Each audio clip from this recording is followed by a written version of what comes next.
Welcome everyone to this event at Talktown. It's really great to see you all.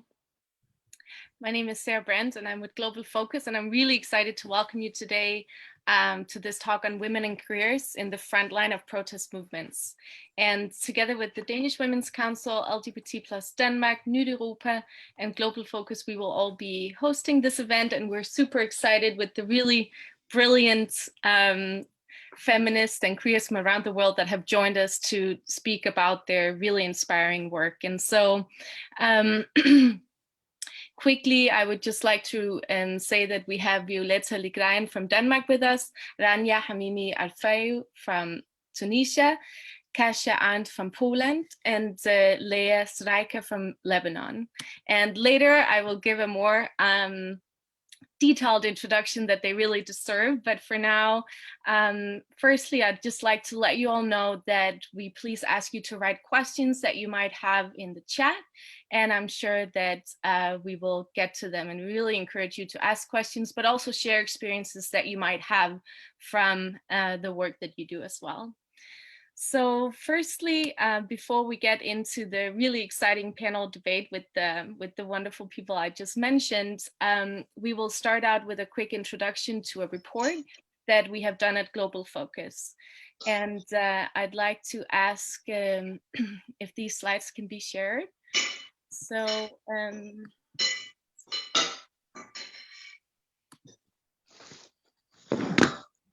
can everyone see our photos in front of the screen, in front of the PowerPoint? Yeah. So would you be able to remove our video? Jeg hører så meget i dag. Mathilde, would you be able to move our videos from the screen, or is that someone else who's responsible for that? Sorry, everyone, for the technical hiccup.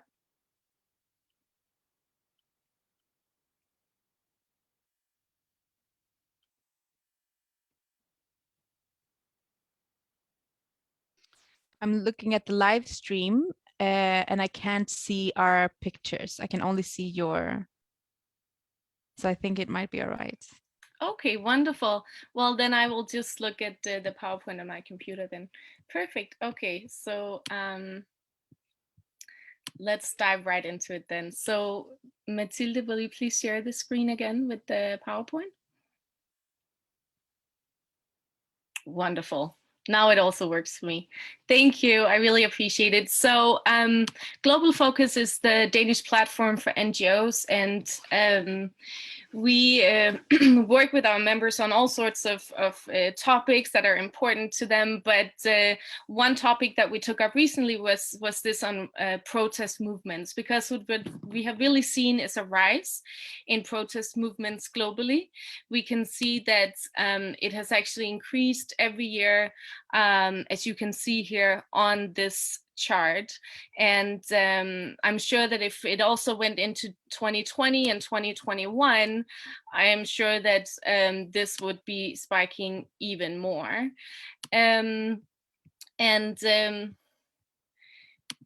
Basically, this rise in protest movement has then also led to an intensified crackdown on protesters. And so if we go to the next slide, you can see how governments have become more and more sophisticated in ways in which they crack down on protest movements. And so excessive use of physical force, arbitrary arrests, legal restrictions on the right to assemble freely, but also this defamation of the protesters as being against the state, etc. And then also posing restrictions on media to not be able to cover the protests. And then lastly, also we see infiltration on protests. And so these are just some general trends that we have seen across the world in all of these different protests that we've seen happening in the last few years. But if we go on to the next slide, we will dive into the topic that we're actually here to talk about today, because that is the way in which queer and female activists are not only in the front line of protest movements oftentimes, but they also do face multi-layered crackdowns. And so some of these multi-layers could be defamation. So for example, in Egypt during the Arab Spring, those women human rights defenders that were in Tahrir Square were being accused in the media of being sex workers, etc., and all of these terms that were using against them to say that women should not be sleeping in a square with other men, etc. Right. So this is just one of the sort of patriarchal systemic crackdowns that we can also see in the scope of protest movements and ways in which governments crack down on them. And then we also see gender-based and sexual violence against women and LGBTQI protesters. So for example, recently in Colombia, we saw that several women were actually raped by the police as they were taken into custody in connection with the protests that they were part of. And I think these are just some of the extra layers of prices that are being faced based on gender-based attacks. And because at the same time, everybody in these protest movements are, of course, facing the same restrictions and all of these other forms of systemic crackdown that I mentioned before. So it really just increases with people that also face systemic discrimination in general. And so that's, of course, very, very worrying. And so what we have been trying to do from Global Focus in our report, if we go on to the next slide, is that we have tried to look at ways in which governments can support. And so it's important, of course, when all of these crackdowns are happening, that they openly criticize the crackdown that are happening. And also that governments go out and provide legitimacy and support for those facing defamation, but also just those that are part of the protest, because there's this immense pressure on them at the national level. And then it's also important that there's agile and feminist funding mechanisms that will ensure that these double layers of restrictions and these crackdowns that are at play can actually support and help in ways that are flexible so that they can respond to protests and opportunities when they arise. And then we've also made the recommendations for embassies to be active locally, to also maybe provide safe spaces if there are groups. So for example, those of you that have been a part of Pride in many different countries around the world know that it is with such a great risk that you do it, and not only attacks from government but also counter protesters, etc. And so if embassies could provide safe spaces to those that are facing this immense crackdown, it would really be interesting to see how governments can take a whole new role altogether. But then also, of course, lastly, it's important to ban export of surveillance technology and weapons and all other sorts of ways in which governments crack down. And lastly, I just want to point to how civil society, if we go on to the next slide, to how civil society can also support. Because what we do see, if we do look within in civil society that we're part of, we see that we do have members and we do have civil society organizations around the world that are doing a really good job in collaborating with protest movements. But we really also see those that are holding back, maybe because they don't want to risk facing the same kind of defamation, etc. And also maybe they have criteria from governments that are so strict that they cannot go out and be collaborating on issues that arise. But ways in which civil society can support, first of all, also points to providing legitimacy and positive exposure to protest movements. And then it also goes to facilitating access to international institutions such as the UN and other international intergovernmental organizations. And then also to advocate for international criticism of violations against protest movements. And then also it would be really great if civil society would also go even more into sharing resources on digital security, organization, documentation, advocacy, alliance building, leadership development, all of these other things that we know that some are doing. But these are just very concrete ways where if we do have this sort of exchange and also really collaborating in a positive way, it could make a change. And my last point just goes to how important it is that when we do engage and when we do try to collaborate and support, it's just so important to respect the agility, but also the agency of protest movements, because it is really not in any civil society or government or any other actors' role to go in and say you should do this, you should do that, because really what we should do is to learn from the protest movements that are the ones that are creating the change, and for us to always ensure that it's leadership of those that are in the front line. So, and that of course also goes to always applying an intersectional lens in that collaboration to really acknowledge the double layers and triple layers of restrictions that are just happening all over the world. And I will end with this, and you're of course welcome to post any questions that you might have in the chat, but I'm sure later on we will have time to look at them. But first, I would just like to introduce our panel to go a bit more in detail with these amazing backgrounds and experiences that they all have. And so firstly, we have Rania Hamimi Afei, who is a jurist and a Tunisian queer feminist activist and a member of Majoudine Steering Committee, and a member of the organizing team of the second edition of Majoudine Queer Film Festival, and also organizes workshops and creates queer spaces in Tunisia. Rania organizes annual international queer, feminist, and anti-racist meetings and works on the intersecting axis of racial, gendered, and class oppression. Rania participated in the manifestations against the draft bill on the protection of security forces and other feminist manifestations in Tunisia. Thank you so much for being here, Rania. And then we also have Kasia Arndt, and she is a graduate of the Faculty of Administration at the Kazimierz Wielki University. She's participating in political campaigns organized by Danish feminist groups and NGOs. She's also the co-founder of the unofficial Polish Women on Strike Denmark movement, and currently with the support of Enhedslisten, she's working on a project of abortion facilities abroad for Polish women called Ciocia Danka Anti-Danka. Kasia represents the International Council of Polish Women. And then we also have Leah Sraika, and Leah is a Lebanese trans rights activist who is concerned about the situation of trans individuals in the MENA region. With a teaching background for over 12 years, Leah has facilitated capacity building programs for LGBTQI+ Lebanese and refugees alongside art therapy classes. She's focusing on raising trans issues in public and addressing the situation head on. Leah is currently working as a project coordinator with the M Coalition as part of the Arab Foundation of Freedom and Equality, and is working on projects around trans needs assessments, visibility, health needs, and capacity building. So as you can hear, we have three amazing actors from around the world. And lastly, I'm really pleased to also welcome Violeta Ligrayen, who will not only be part of the panel, but also the moderator of the panel. And Violeta is an activist and social justice facilitator.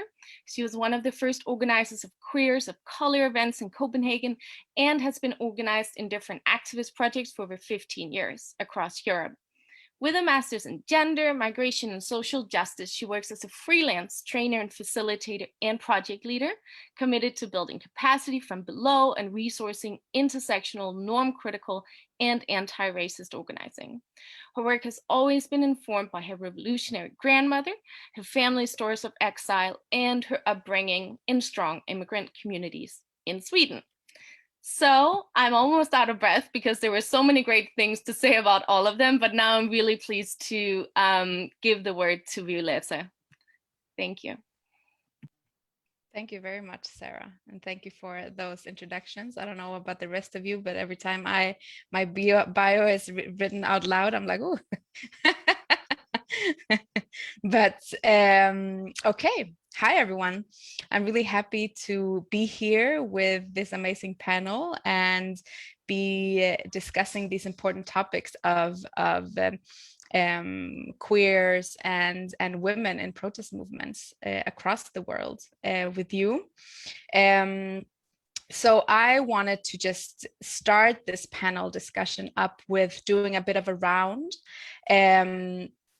in order for us to just kind of be on the same page, and also give the panelists some minutes to explain where they're located and kind of the context for their organizing and the activism that they're involved in.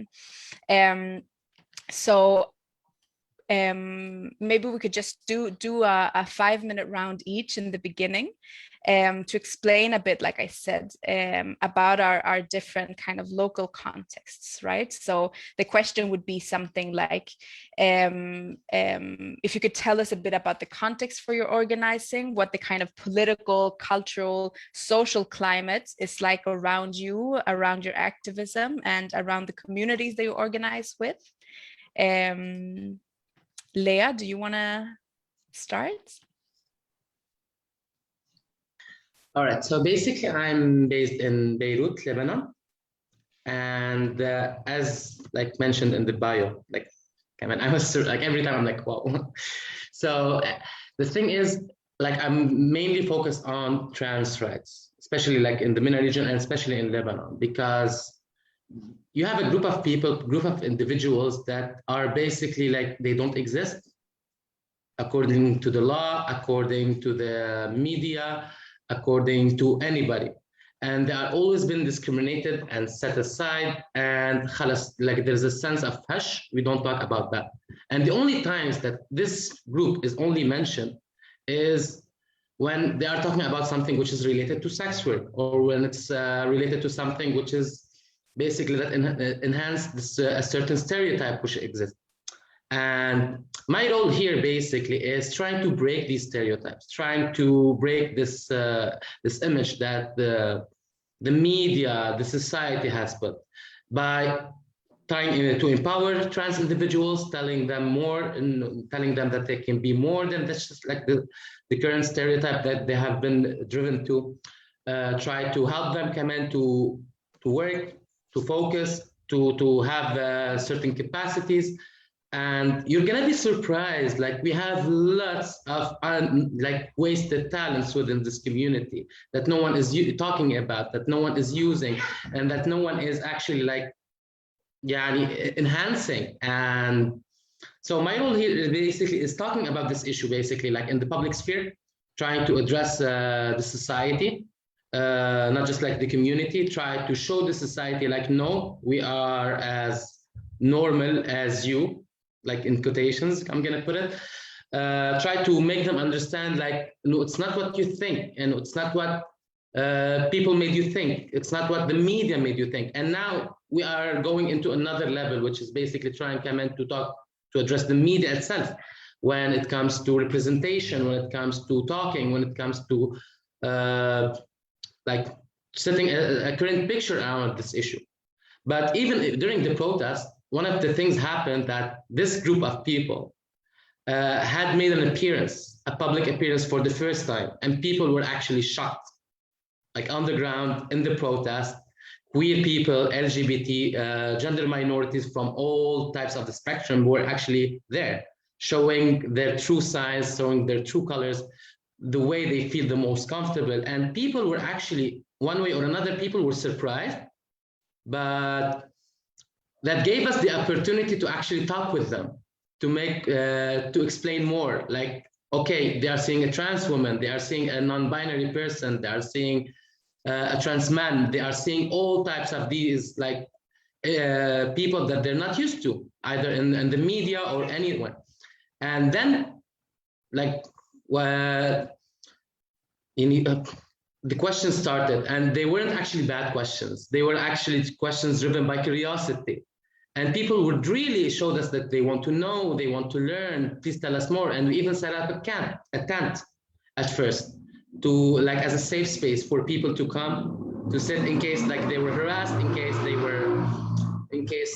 something happened to them. So we were trying to create like a safe space, but this safe space has turned into a place of debate, into a place of like showing people like what we really do. And then the dynamics that happened, like I always say, like the most oppressed people are the loudest sometimes, and this happened on the ground here.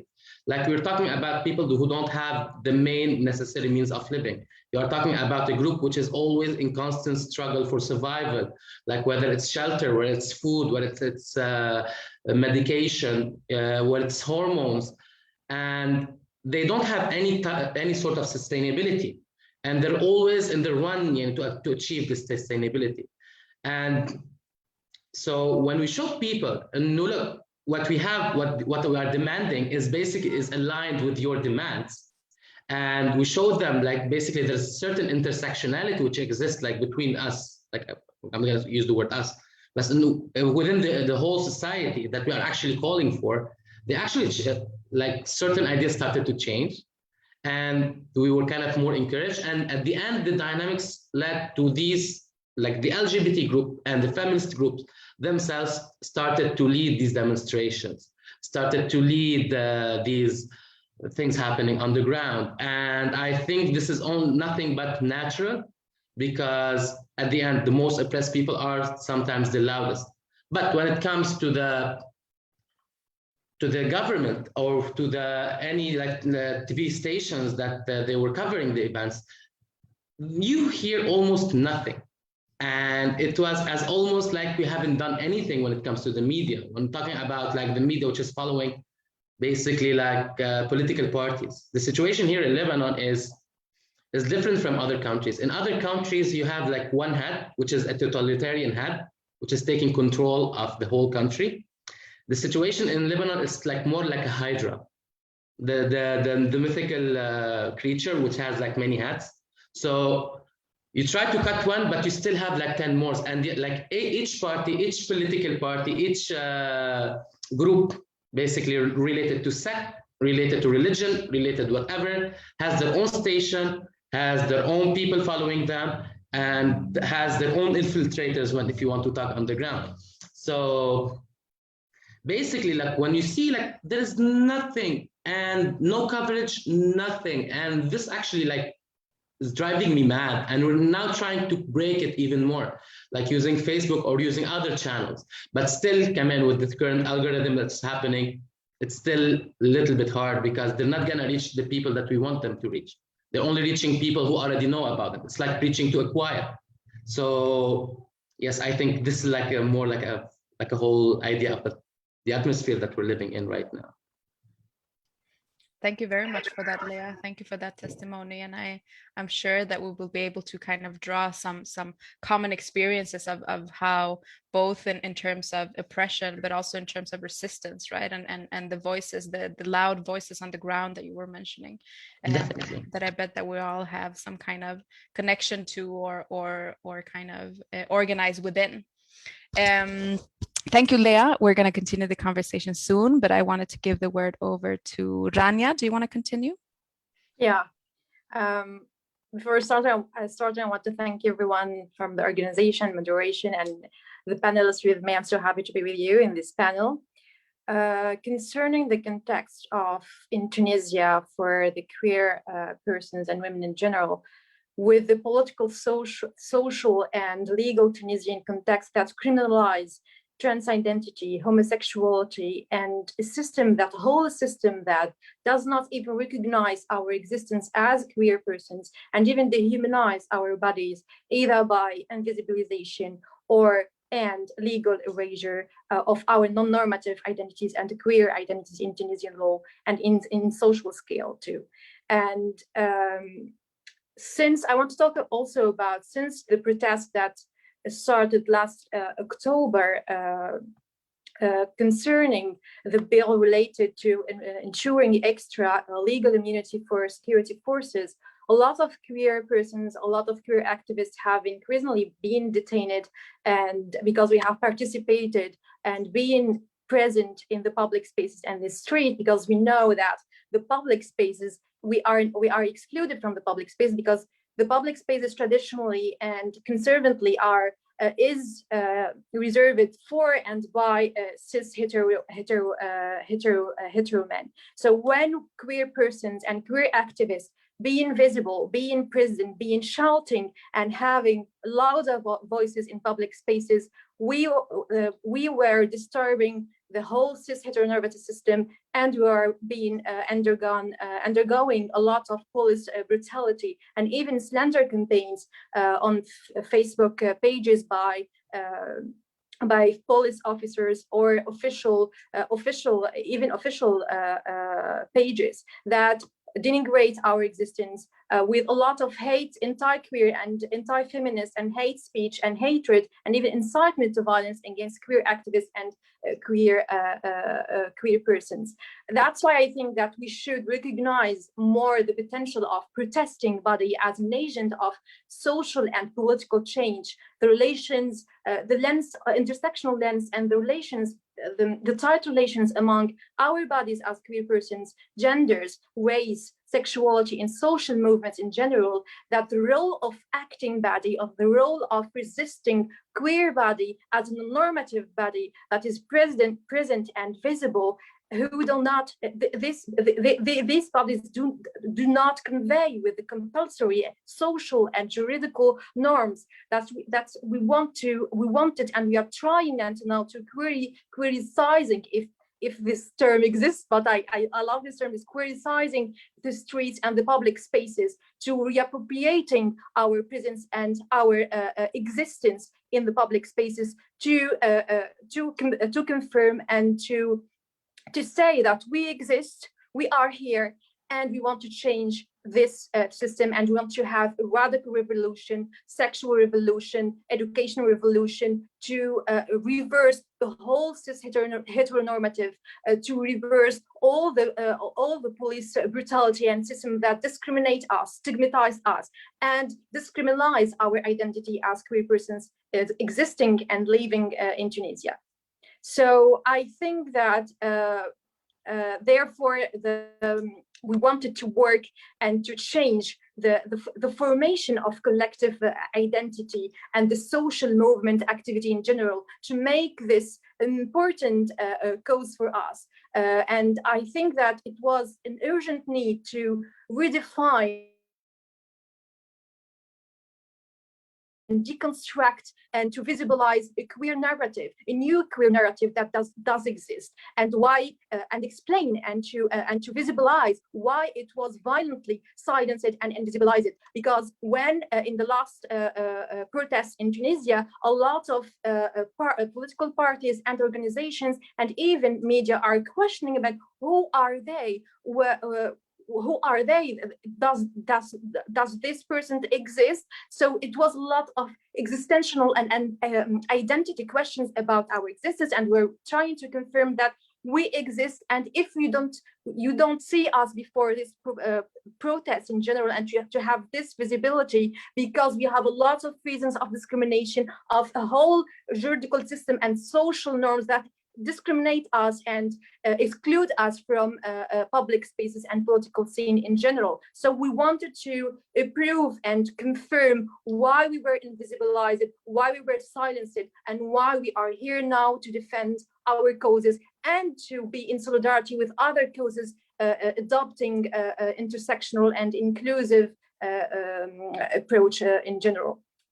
So the main questions that we were like the core several questions that we were focusing on were about pertaining with how can we use social movements and protests, language, discourses, new queer narratives that invite a proliferation and diverse and inclusive of possible identity conclusions and performances in general, rather than discourses that mandate and obligate and policy identities in general. So it was like a rethinking and rethinking again about what discursive position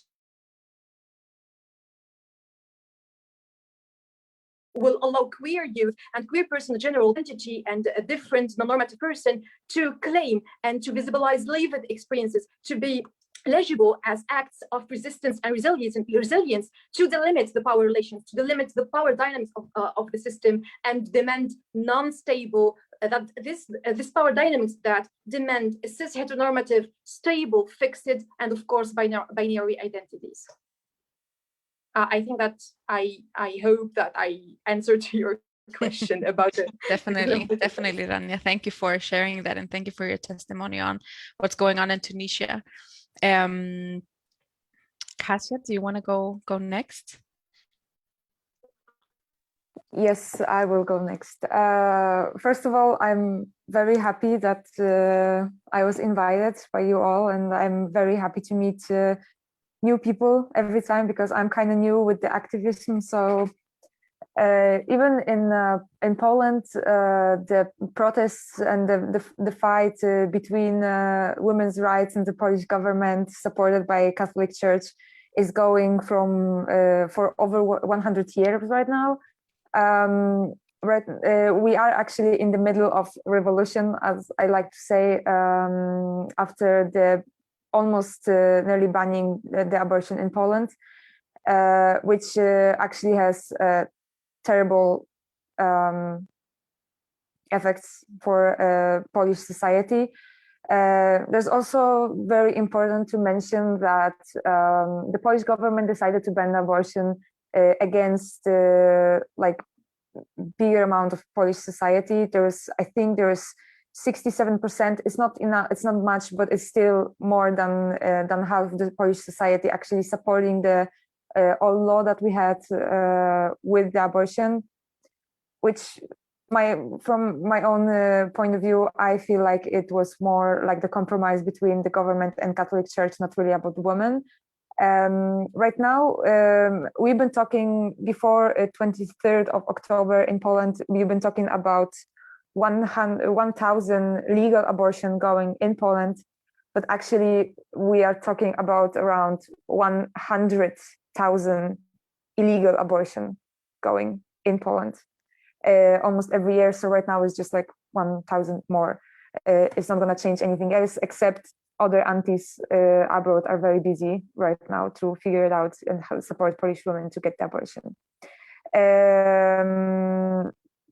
About the LGBT, because there's also important point to say.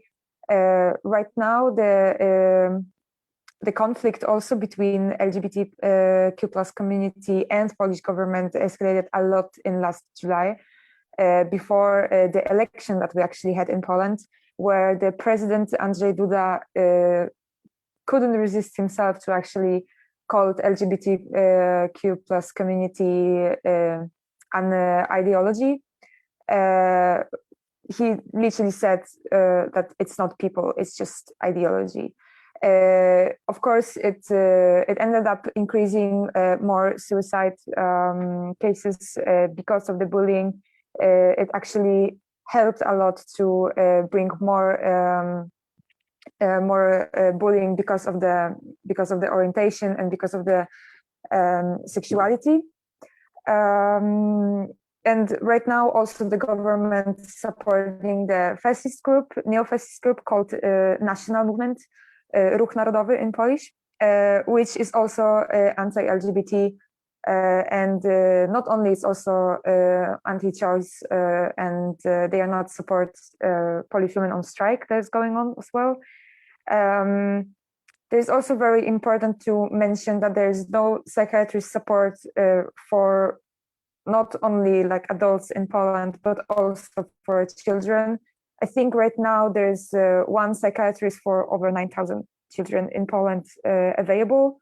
The line is so long that it's actually impossible to get the help, the professional help, which also have the problem, which is also the problem with very high rank of the suicide in the young society, young queer society.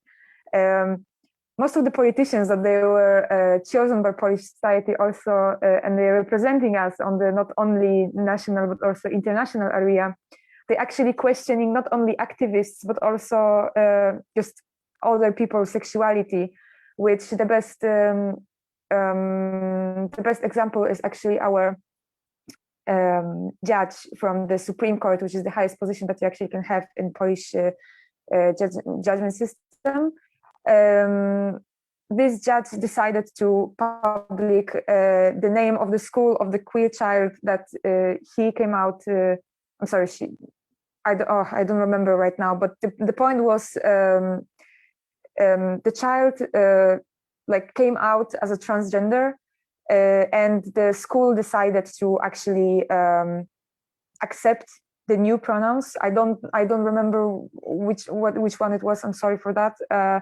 But it actually put the child in the danger. Like, this child was 11 years old, and this woman was grown as woman. So that's also something that is going on right now in Poland. The Catholic Church has a big influence also in anti-LGBT community. There's also a Russian organization called Ordo Juris that is also supported by the Polish government. They actually providing the demonstration and special shows, not only against the abortion right, but also about the LGBT community, actually telling people, demonstrating people somehow that the LGBT community is the same as pedophiles. So about it's just crazy. I'm sorry, I'm getting heated up when I'm talking about this. There's also I actually heard about some demonstrators that they were the activists that they were arrested and sexually harassed by the police officers in the police station. There was also the one of the non-binary leader who identified himself as non-binary. There was a danger that this person was gonna be actually put in jail with men, and the politicians that they are sitting in our government actually made a lot of very awful jokes about him being in male jail. Yes. So about the activists that they were harassed, there were also few transgender women that they were arrested as well. Basically, what happened, they were checked by men if they are still a woman or a man. And what, as I know, the action was taken by left government politicians in Poland. What I know that it actually just ended up with the statement from the police. Also, right now the police brutality is very visible on the street. Like, there is such a big cover from the government that nobody is even hiding from attacking the protesters in Poland. And something that I want to mention that happened actually last week, I figured out that the biggest school, like police school in Poland, actually had right now the new lesson to learn that LGBT community is the demoralization, and it's something that's supposed to be calmed down on the streets. Thank you, Kasia, for sharing that and sharing a bit of your context in Poland. Thank you for your testimony. Before we move on to just debate or discuss a couple of questions, I also wanted to bring a bit of the Danish context into this debate. Denmark, just to connect a bit of our struggles and our organizings, and the context that I want to bring is both in terms of kind of the intersectional oppression that is experienced here in Denmark, but also the organized resistance of especially, I would say, queer and trans and cis women of color around here in Denmark. I'm very involved in queer and anti-racist communities of color here in Denmark and across Europe. And these are communities that are very often at the forefront of social change and of social justice movements, but that are very, not very often recognized or even acknowledged for their work and for the radical demands that these people and these movements make. For me, Denmark is a very interesting topic to be discussing because I feel like I have somewhat of a outsider within perspective, having grown up in Sweden and lived here for the past 10 years. Danish politics and Danish media, I would say, are very conservative. There's very kind of a polarized climate that can sometimes be very anti-feminist. Denmark's immigration and border politics are known for being some of the toughest in the world. Currently, we have Syrian families here in Denmark under the threat of deportation because the Danish government, as one of the only countries in Europe, has deemed Syria as a safe place to return. There's also blatant racist and xenophobia that has been acceptable in public debate here in Denmark for a very long time. And only last year, we had one of the leaders of the Black Lives Matter movement in Denmark who was publicly bashed and humiliated in media, all while a young Black man was lynched by his Nazi friends. And the public debate blatantly denied that it had anything to do with racism. Also, the Danish government is currently trying to intensify the so-called Ghetto Laws here in Denmark, which is a legislation that categorizes working class and immigrant dense neighborhoods through categories of ghettos and tough ghettos, depending on the amount or the percentage of non-Western residents, of educational and income levels, and so on. And once a neighborhood is on these so-called ghetto lists, children from the age of 12 months are forced to go to kindergarten. People living in these areas can't apply for permanent residence. You can't have any kind of state support. The police establishes these visitation zones and increases or doubles criminal sentences. And this is all while the kind of very unique public housing model that Denmark has had are being sold to private investors, and residents that have lived for generations in these areas are being evicted to make space for expensive private housing. I would say that in all of this, especially LGBTQ people of color are being held somewhat of hostage or kind of symbolic hostage in this idea that Denmark is a very inclusive and very tolerant place for specifically sexual minorities or gender minorities, and that we therefore kind of need to protect the Danish values, right? Specifically right now, protect from Muslims by deporting, by marginalizing, and so on. Queer people of color have also increasingly become a topic for bigger NGOs to kind of get these integration or inclusion funding bodies, but our communities still remain very under-resourced and without real investment or acknowledgement. And all of this while LGBTQ refugees are being denied asylum and go through very unsafe immigration processes here in Denmark. Nevertheless, I would say that against these very conservative and anti-feminist politics that are taking place in Denmark, there are communities that I'm involved in that are at the forefront of resistance movements across here. We currently have Syrian and young activists of color that are organizing sit-in protests against deportations as we speak. I'm around trans and queer people of color who create community spaces for the entire LGBTQ community, who advocate for reproductive rights for everyone, who organize anti-racist demonstrations.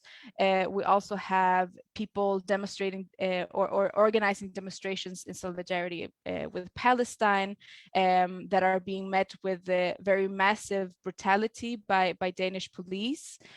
We have also young people from these so-called ghetto areas who are advocating in media, in parliament, who are organizing youth and community in their areas. And in this, I would say that I especially see women, queer, and trans people of color not only being especially affected by the oppressive politics in Denmark, but also being but maybe therefore being at the forefront of the movements that are fighting for liberation, and that are fighting for liberation not only for some, but for all of us, right? Yeah. that's a bit of the Danish context that I wanted to bring to this panel, because I think that very often in international dialogues where Nordic countries are the host of such dialogues, we very often neglect the issues that we're also seeing locally, that are also reproduced globally, right? Yeah. So I hope that this quick round of introductions could inform a bit of the different contexts that we're bringing into this panel. Yeah, I hope that you all felt like you were able to share something that was important for you in this first round. I wanted to just, sorry, Leo, do you want to say something? No. I wanted to just kick off with a question, and let's try so that everybody just unmutes when you have something to say, and we'll try to just have a debate in that, or a dialogue in that sense. We're speaking a bit about protests movement, right? So I wanted to ask all of you what the role of protests has played in the movements that you're a part of. Protests as understood as a public kind of denouncing or physical body kind of on the streets, and again publicly kind of denouncing these oppressions that you've all been speaking about. What is the role of protests in that?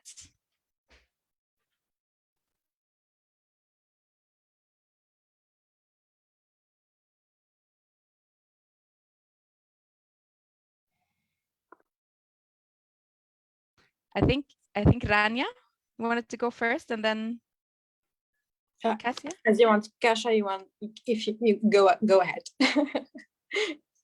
Thank you. I mean, I just wanted to say that, like, even though there is the time for activism and protest and everything, we cannot really forget that we've been in the middle of the pandemic for the last year. So, for example, for us, as opposed when we've been participating in the protests, here abroad was more like get people attention, what's going on in Poland, especially that Poland is so close to Denmark. We're almost neighbors. There's only the sea between us. So we actually wanted to spread the awareness what's going on. But in the end, when the second wave of the coronavirus actually happened, we moved a little bit online, and that's actually how I met all the girls from International Council of Polish Women, because we started actually working worldwide. Because at some point the protest is fine, like, because the protest is the main point, as you were showing that you were unhappy with the decision that was made, and also in your name, right? And it's fine to go out and it's fine to yell, but like, how long you can yell abroad about the situation in Poland? You kind of need some real action. I don't want to say that it's not the real action, but the support was shown. They know that we are with them. I know that Poland knows that Denmark is with them, but we wanted to do something else. So for me, the most important right now, the most important activism for people to actually participating in something is even just clicking the attend button on Facebook on the online event that we are making, to actually show the support. Plus, it's actually helping the platform to grow and to reach more people, which means more people were gonna know what's going on. And as many people were gonna talk about the issues that's going on around, there is bigger possibility that the government starts taking any actions, international actions, to actually support the protesters.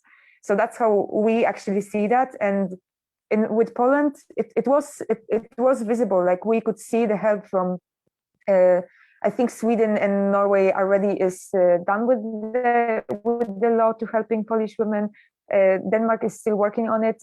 Czech Republic, they changed their law completely to actually even get easier the access for the abortion for Polish women. So we can see that the actions that we've been taking on the streets actually move to the government right now. And also me working with the activists or the like special parties in Denmark, that's the second part of our activism, that we do need some support from people that they were with us on the streets, but they don't really have to go, and especially with the COVID-19, and we don't really have all the vaccination, then I think it's better to actually know that we can actually take and use it against the will that we are protesting.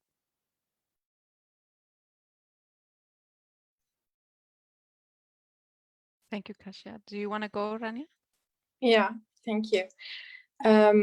As I have already mentioned later, that the queer persons that have and queer activists that have participated and even have participated in the organization of protests starting from the October against the entire against the bill the bill against that gives powers to armed functions in Tunisia. I wanted to highlight that we wanted to start with intersectional approach, trying to combat and to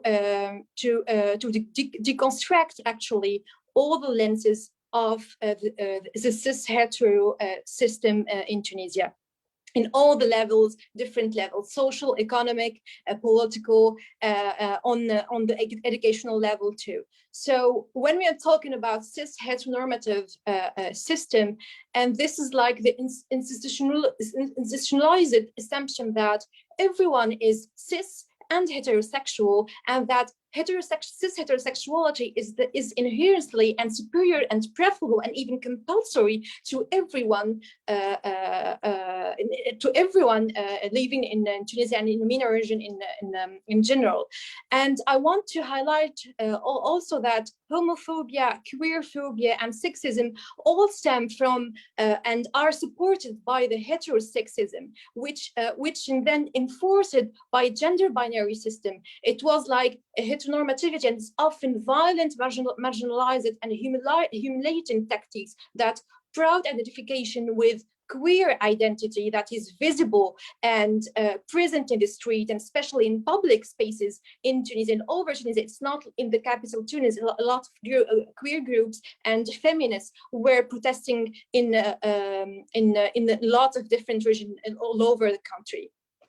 And I think that the demand highlighting and visibilizing our fight and our struggle and demand for equal rights in all spheres in our society, not to mention basic rights, dignity, and especially safety for everyone, starting from decriminalizing all the anti-queer and anti-feminist laws that exist in our penal code, which is that code dated from 1913, which is like French colonial heritage. So we are trying to decriminalize colonial heritage, queerphobic penal code and articles against our community, and we are trying as queer activists and feminist activists to participate in all over in different protests and manifestation in Tunisia to demand our social and economic rights too. So starting from this protest that started in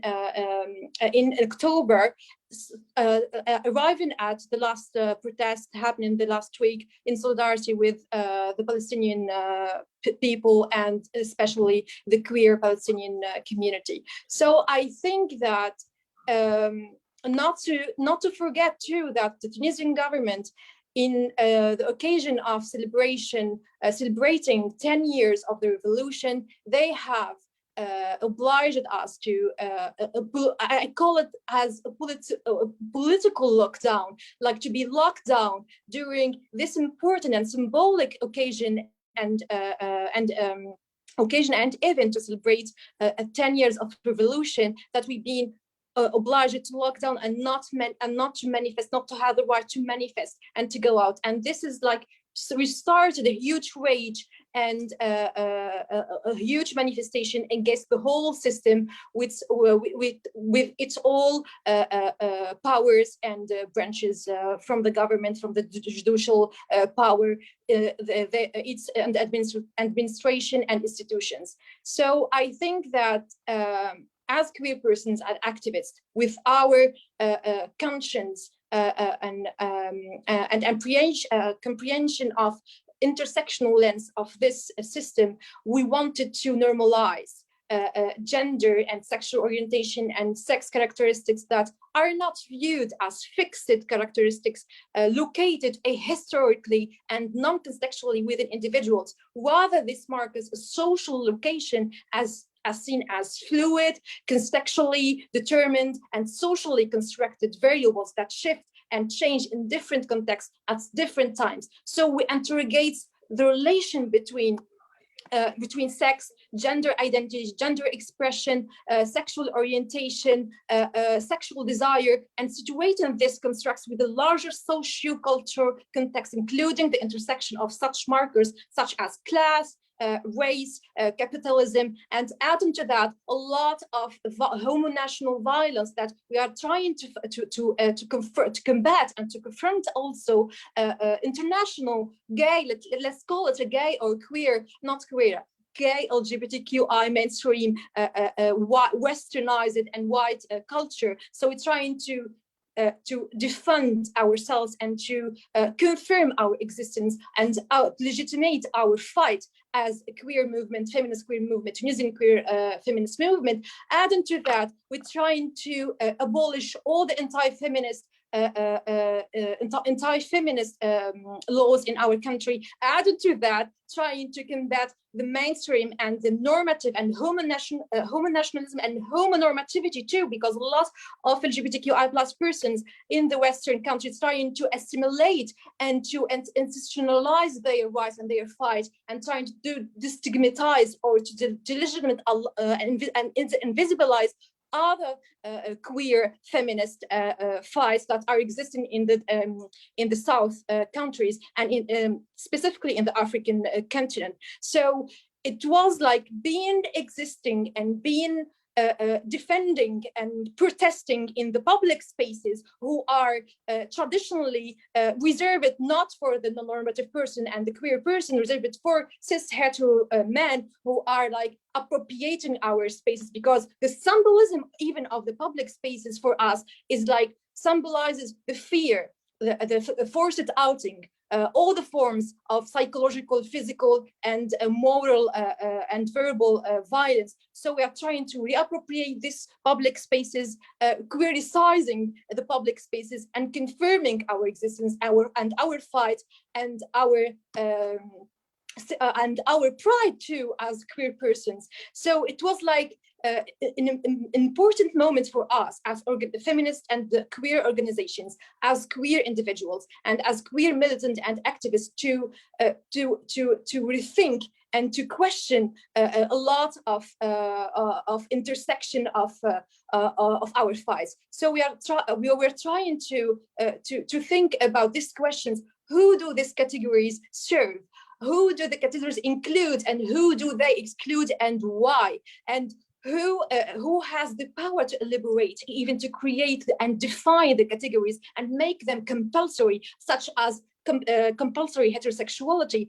Who are the categories policed? Who do these categories change over time, and how they change it and across cultures? So we were trying to defend, to protest, to confirm our existence, and aiming to have a radical change from the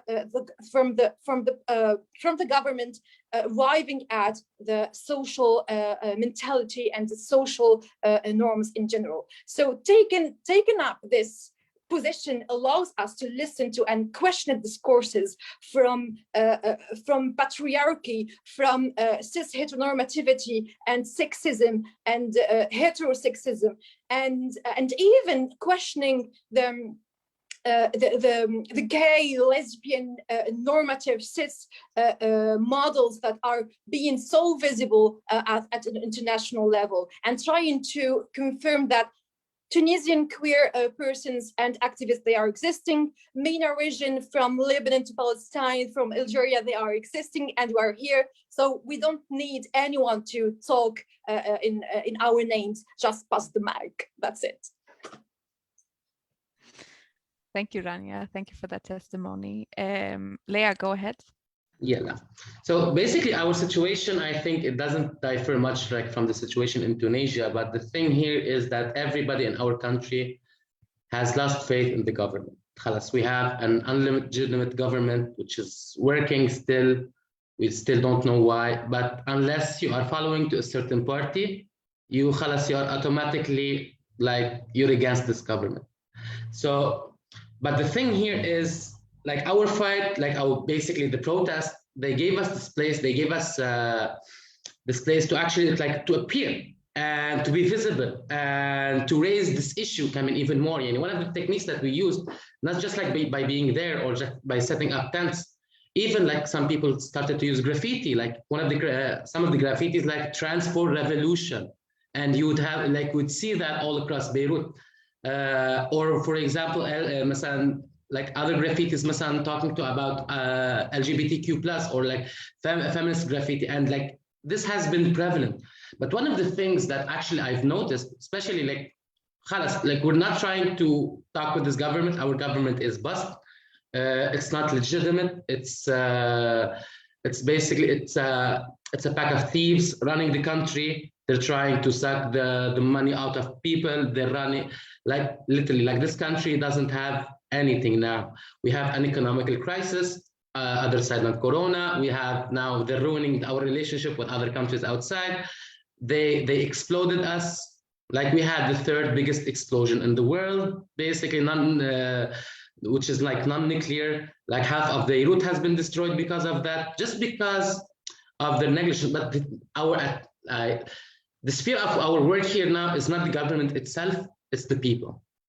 And one of the things that make people actually like attack you and make the people come across you, other than just like what Rania said, which is like 100% happening here, like the heteronormative basically ideas, which is like basically controlling the patriarchal ideas, or the religious views that the way that they see us, and they are in control. But when you actually scratch even more, and these ideas basically they create fear in people, and people when they are afraid of something, they shut down. And they start to say like, okay, no, I don't want this, especially if they are in control. But we're not talking about the people who are in control. We're talking about the people who are actually, we are talking about the people. Because you know the story of Alibaba and the 40 thieves? Our government are the 40 thieves. So we basically lost faith in these people. We don't want them anymore. So our target now is like the society itself, and by asserting our existence, by showing them a new terminologies that they haven't been hearing before, like seeing that on the streets of Beirut, seeing that on papers, distributing flyers sometimes. These are actually like one of the ideas that they are helping us to reach a certain part of the population, to make the population understand us even more, even though like in our penal code, within our laws, which is the same as Tunisia, which is also based on the colonial French colonial heritage that they haven't changed like for years. We have the article 543, which basically is like legalize any unnatural sexual act, basically. And this article is broad, and it's very, it has so many interpretation and about what do you think normal is. And in some certain cases, like some people have been detained and they were let out by judges because for being gay or for being lesbian or whatever, just because the judge said like, okay, this is normal.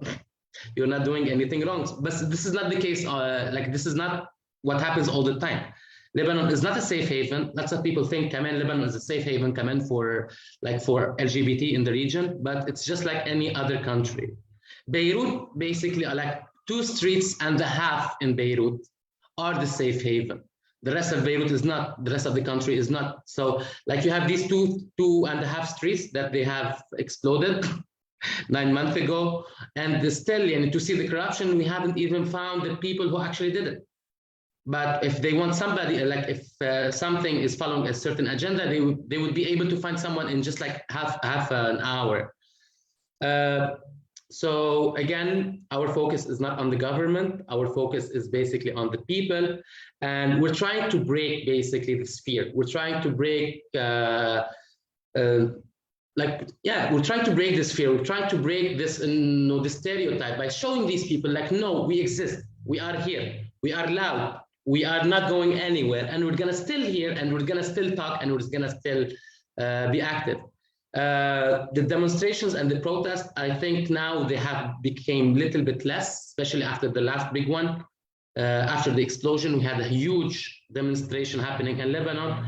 They used an unspeakable amount of violence against us. They used live bullets against us, other than tear gases, other than anything. 3 months ago in the northern city of Tripoli, people were shot, people were killed. And they even tried to divert the attention of people into burning the municipality. So people were afraid basically on the municipality, and they forgot about people because the media did not talk about the people who were killed. The media talked about the rock which has been destroyed. And we're trying to break this. We're trying to create our own channels to tell people like, no, it's not the case. For example, one of the things we're trying to, for me, let's say, I was an English teacher and I did my transition basically while working. And it was in Tripoli, it was in the north of Lebanon. And Tripoli is known to be a very conservative city. But by just basically showing people like I'm just like any other person on this planet, doing my job, living my life, and trying to do anything, trying to do my best just to survive, people started to relate. And this is one of the things we actually started to use in the demonstrations. We started to use in the protests. Like, you're asking for gas, we're also asking for gas. You're asking for electricity, we're also asking for electricity. You're asking for having a normal life, we're also asking for the same thing. And people started to relate with that, and people started to go with that. But at the same time, when you look at the media and the coverage of the media, it's always against you. It's always trying to break you. And it's always trying to discriminate you or push you on the side, or show, or even doesn't show you, and intrinsically you don't exist anymore. So demonstrations are a very good place for that. And I'm pretty sure after the whole thing, Corona thing settles, after everybody has their own vaccine, hopefully. Still corruption when it comes to the vaccine as well. I think the demonstrations will continue. I think the feminist movement here in Lebanon is going to continue. It hasn't been shut. It's still there. We're having a warrior's rest, as we say right now, and we're going to come back with a very stronger momentum later on in the future.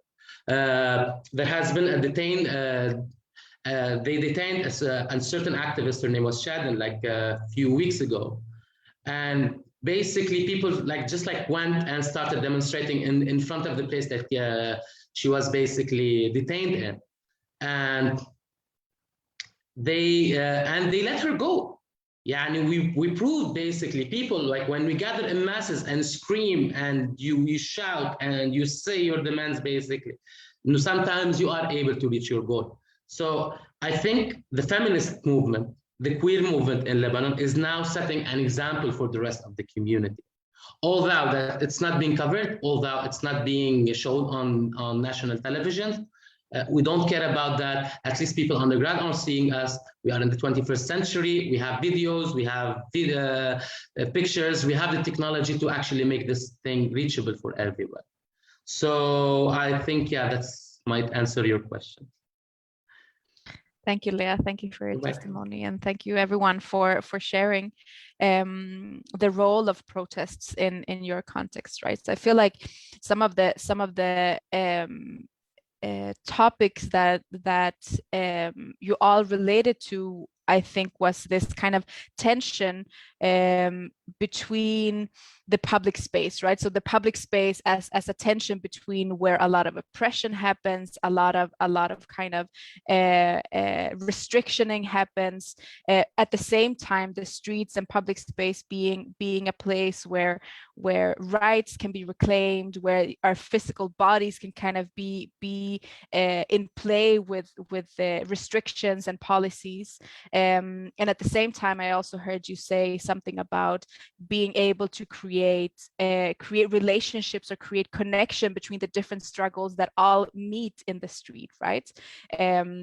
In order to kind of create relatability between the different struggles that in the end of the day seem to fight for some kind of justice and fight for some kind of liberation, right? And the role of women and queer people, queer and trans people in these movements are very much at the forefront, are very much as the people that kind of scream the loudest and put their bodies out there and do activism, not in a way that's necessarily only intellectual or on policy level, but actually putting our bodies at risk and putting our bodies in public spaces in order to reclaim rights, not only for ourselves, but for all of us, right? And for the entire struggle that's being kind of fought in the different contexts.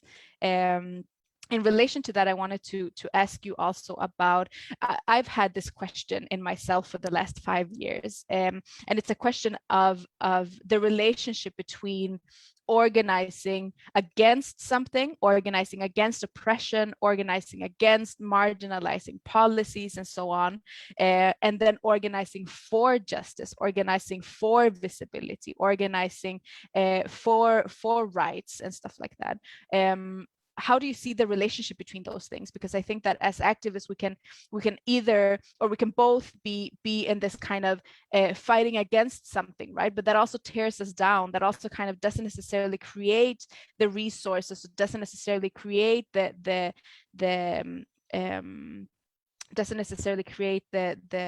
things that we are fighting to provide for our communities, right? And often I think that we need to also look at what we're fighting for and the kind of imagination of liberation, or the kind of ideals of liberation that we have for the future, and how to practice those in our daily life. So I wanted to ask all of you kind of the relationship against, in your context, of organizing against something and organizing for liberation or for something, right?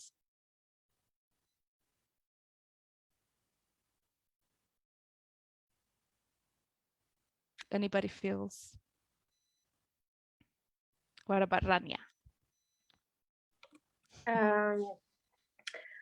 I think that when we are fighting against systemic oppression and institutional oppression and any type of violence that we are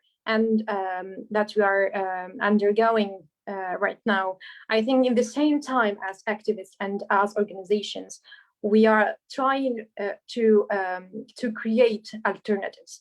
So to resource ourselves, to continue the struggle and to continue together in solidarity to fight. So as Mawjoudin, we are working on creating safe spaces for queer community and other marginalized groups, asylum seekers, queer refugees and allies.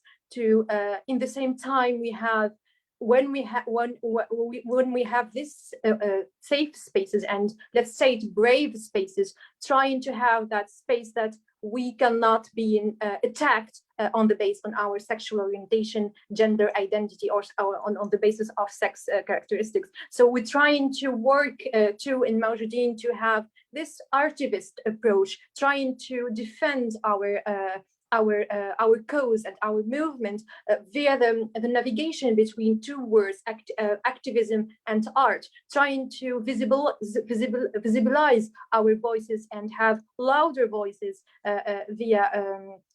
by using art, and trying to change also the mentality by protest, protesting by creative and artistic projects such as the Queer Film Festival that will be being in Tunis in July, in 2 months, hopefully. And I think this festival for the Tunisian queer community and for the North African queer community, it's a huge event for us because it happens one time in the year, and all the queer community are aspirating and are waiting for this event to meet queer artists, to have queer panels, and to have like queer artistic production produced by queer people of color. So I think that fighting the streets, protesting, manifesting for equal rights and for our social, economic, and sexual and bodily rights in the streets does not deny and reduce or invisibilize our work to have alternatives, to have safe spaces, to gather, to organize, and even to have this safe spaces. I think it's important to have non-mixed safe spaces for trans community, for intersex community, for lesbian persons. So I think that these non-mixed spaces are important spaces to identify and to rethink our tools of fight, and of how to will deconstruct, how to have deconstruction strategy, because manifesting queer deconstruction strategy that are concerned with defining the heterosexual matrix and the institutions, practices, norms, and values that preserve it. I think that destabilizing the system come with working in parallel time with having some rest within the safe spaces, trying to think collectively with the concerned persons at the first line, and with the help with allies, with deconstructed allies, that we are respecting what we're gonna do with our queer movement, our policies, and how and when they can help us. So I think that fighting to reach out our aims, in the same time trying to build alternatives and trying to build some spaces for rest and for resourcing ourselves as activists, because otherwise I think that the concept of burning out is something familiar with all the queer activists in the world, I think. So this is my personal vision, and this is how in Naujudin we work together to establish the culture of care within the activists and within the queer persons, because we have to take care with each other and to have attention to our mental health too, because with international news, with our comrades in Palestine and in Iraq, in the MENA region, and with the struggle to hear every day and every month that your queer friends are being threatened, are being kicked off, they're being jailed, your trans sister and your trans brothers are being kicked off from their work, based on transphobia and trans violence. So this is it's a huge charge, huge charge on our lives and our mental health. So I think resourcing, resting, and defying also our self boundaries, to not being burned out and to continue to fight together. I think this collective conscience about our boundaries, mental health, care culture, and the intersectional approach. And I think that it's more important point to within the queer community, even we are stigmatized and discriminated on the basis of sexual orientation, gender identity, and gender expression and sex characteristics, we have some queer persons who are privileged, cis. When you are from bourgeois class, when you are educated, when you have access to culture, education, and to have a certain intellectual capital, or have a certain intellectual dimension, that we have to be to recognize this privilege and try to use our privilege as even queer discriminated persons to not reproduce the same mechanism of oppression within our queer friends in the same community, because we have to visibilize even the intra-community violence about biphobia, transphobia, and sexism. So I think that we are working inside the community, so we have a solid, radical, and like have an angry and raging queer community to fight the cis heteronormative system and oppression, systemic oppression in Tunisia, in Africa, and in the MENA region in general. Yeah, yeah. I hope that I have answered. Thank you, Rania. Thank you. I think it's very. I think it's very interesting what you say about the culture of care or creating community spaces for queer and trans people fighting intersectional systemic oppression, right? Because I think that you're very right. One aspect of that is the kind of personal care and the collective care that we need to kind of practice in a world that really harasses and oppresses a lot of people, right? But I think that there's also another aspect of it that very rarely gets spoken about in general or in more kind of social justice movements, right? That aren't necessarily centered around queer liberation. And that aspect is that queer people of color, queer people that experience intersectional oppression very often practice the very liberation that our social justice movements are claiming in broader movements, right? We're practicing the liberatory practices, the disability justice, the class solidarity, the queer liberation. We're practicing those ideologies and those visions in our community spaces, and this is something very valuable for the rest of the movements, I think, to learn about, to understand and to respect and to replicate to a certain extent, because in our spaces very often we center those who are mostly oppressed, or we center those who experience intersectional oppression, and in this way I think that the queer movement and queer community spaces are a very good kind of source and resource to understand how don't we just speak about the liberation, but how do we also practice, and how do we create inclusive cultures, how do we create events or relationships that are focused on accessibility, that are focused on moving resources from more privileged people or privileged communities to under-resourced communities, right? And I think that queer communities are really good at practicing those kind of liberatory ideologies that we're all fighting for. Yeah. We're running a bit late on time, as always. The discussions kind of are so vibrant that we lack time, I feel like. But I wanted to maybe, Leah, if you want to say something about what we were speaking of, and then I'm going to ask Kasia one last question, and we're going to have to wrap up after that. But go ahead, Leah. I'm going to be very brief now. Basically, like I've noticed, like recently, the same thing, like on NGO levels, like at least here in Lebanon, and with the last years, basically, there has been a sort of solidarity happening. And there has been some certain networks basically like concerned about the situation of LGBT who are underprivileged. Basically, Kevin, we're trying to provide like mental health. We're trying to provide, for example, like food sometimes. We're trying to provide shelter as much as we can.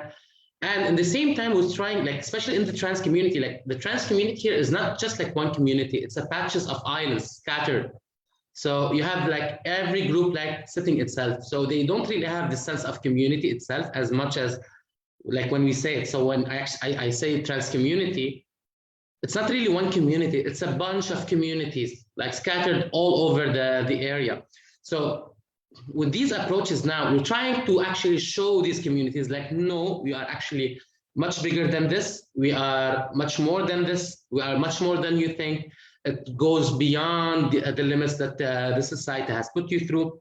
And we even started working for a certain time with lawyers, trying to give like a, trying to explain to lawyers basically the difference between sexual orientation and gender, what is sex, what is gender, try to give them social campaigns, and basically, hopefully, these will actually resonate within these lawyers to understand this group of people which exists on the ground, in order to have better representation, legal representation in case something happened. Another idea is to show these communities, for example, in case you were detained, you have the right to do 1, 2, 3, 4, 5, 6. And the thing here, our police, like the police forces, are cowards. Literally, they're cowards. The moment they see that you have the slightest information about the laws and about what you can do and what you cannot do, they would let you go.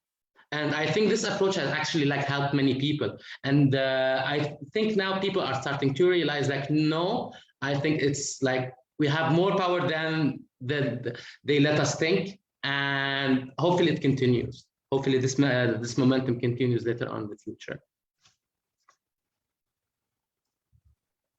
Thank you, Leah. Thank you.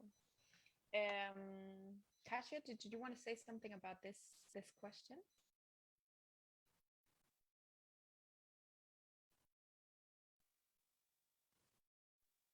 Can you hear me? Yeah, now we can hear you. Okay. I mean,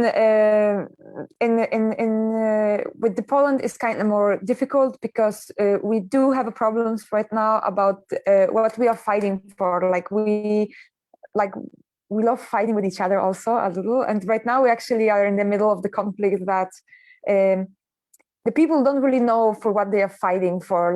The activists actually split it a little, and right now we have more liberal people that we are not really identify as right now. Those are people that we don't like, which are the people that they're just actually greeding for some, I don't know, maybe money, maybe some power, whatever. It's not about safety for women or LGBT community. And right now, most of the activists like us, International Council of Polish Women, or the other activists in Poland, they are actually fighting for the support, because in the end of the day, we kind of, in Poland, is that we are in the middle of huge crisis. People are losing the job because of the corona. There is no financial support from the government. So we kind of have to think about just average person living in Poland as well. So the best option right now, the example actually to say, it's in the European Union, we actually decided to have this supporting rebuilding program that we're going to help the economics to go back after the crisis happened because of the corona. Sorry. And unfortunately in Poland, there are some activists, and also the official Polish Women on Strike actually is doing this, that they are working against that program just because it's provided by the Polish government. So the question in Poland is more are we against the government and 100%, or we are actually trying to support also Polish people? Because sure, nobody wants to collaborate with the Polish government, and that's something obvious. There's no activists that they want to do that. But in the end of the day, they are actually deciding about the fundraising right now in Poland, and we have to support also people that they are just trying to survive for the coronavirus. So in Poland is more complicated situation because of the economics and because of the crisis that is going with no financial support. So the leftists in Poland actually behave as a leftists. So they went to the Polish government, they actually sat together and they talked and they gave some products about what they want. They made the decisions together. So that's the difference. And of course, the far right part of the government is against everything, which is just basically normal. And so we kind of have a problem with this right now. The point what we are actually fighting for still, I guess, is just normal. And what I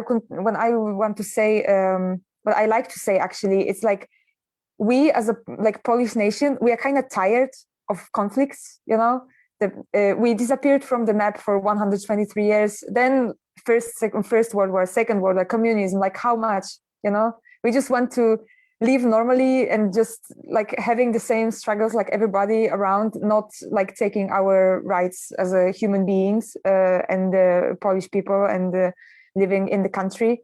So yeah, like this is the main problem in Poland. I think more economics problem than the LGBT or women problem, because it's just escalated to be different part of problem, I would say.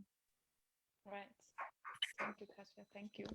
I think that again, in all of your testimonies, I heard this tension, right, between having to organize against some kind of massive systemic oppression, and having to navigate that constant threat while also advocating and organizing for community and creating alternatives for communities, and demanding basic rights, like you were saying, Kasia, right? And I think that it's very common to feel that tension of we need to be out there on the streets, we need to demand, and we need to reclaim